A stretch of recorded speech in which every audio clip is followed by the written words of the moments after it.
شهدت مدينتا ديريك وتربسبية اليوم تنظيم مسيرتين جماهيريتين شارك فيهما المئات من المعلمين والطلاب والأهالي للمطالبة بالاعتراف باللغة الكردية لغة رسمية ضمن الدستور السوري، والتأكيد على ضرورة تثبيت حقوقها دستوريا وضمان حق التعلم والتعليم باللغة الأم. وانطلقت مسيرة مدينة تربسبية من أمام مبنى إدارة المدارس باتجاه مجلس المدينة، حيث رفع المشاركون لافتات كتب عليها: لغتنا هي حياتنا، والتعليم باللغة الأم هو أساس العلم، إلى جانب شعارات طالبت بالاعتراف باللغة الكردية. وعند وصول المسيرة إلى مجلس المدينة وقف المشاركون دقيقة صمت تكريما لأرواح الشهداء، قبل أن تلقي عضوة المجمع التربوي في تربسبية شيلان حاجة بيانا باسم إدارة المدارس أكدت فيه أن اللغة الكردية تمثل أساس العلم والهوية، وأن الحفاظ عليها يعد واجبا ثقافيا ووطنيا. وأوضح البيان أن اللغة الكردية ليست مجرد وسيلة تواصل، بل تمثل تاريخ وكرامة ووجود الشعب الكردي، مشيرا إلى أنها صمدت عبر آلاف السنين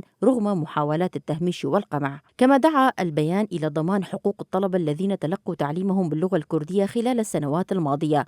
وفي مدينة ديريك انطلقت المسيرة من أمام مدرسة يوسف العظمى، حيث تجمع المشاركون حاملين لافتات وشعارات أكدت على أهمية اللغة الكردية بوصفها جزءا أساسيا من الهوية والثقافة والوجود الكردي. وردد المشاركون عبارات من بينها: لغتنا هويتنا، واللغة خط أحمر، ومن يتجاوزها يفقد شرعيته، وكل كلمة كردية هي حكاية، مطالبين بضمان الحقوق اللغوي في الدستور السوري الجديد. وجابت المسيرة شوارع المدينة وصولا إلى السوق المركزي وسط هتافات تؤكد التمسك باللغة الكردية ورفض أي سياسات تؤدي إلى تهميشها. وعند وصول المشاركين إلى السوق المركزي وقفوا دقيقة صمت إجلالا لأرواح الشهداء. وعقب ذلك ألقت الطالبة سيما درويش بيانا باسم المشاركين أكدت فيه أن اقتراب يوم اللغة الكردية يمثل مناسبة لتجديد المطالبة بالاعتراف الدستوري باللغة الكردية، مشددة على استمرار النضال حتى ضمان تثبيت حقوقها بشكل كامل. كما عبر البيان عن رفض القرار الصادر عن الحكومة المؤقتة في سوريا والقاضي بتخصيص ساعتين فقط لتعليم اللغة الكردية، معتبرا أن ذلك لا ينسجم مع حقوق الشعب الكردي في التعلم بلغته الأم.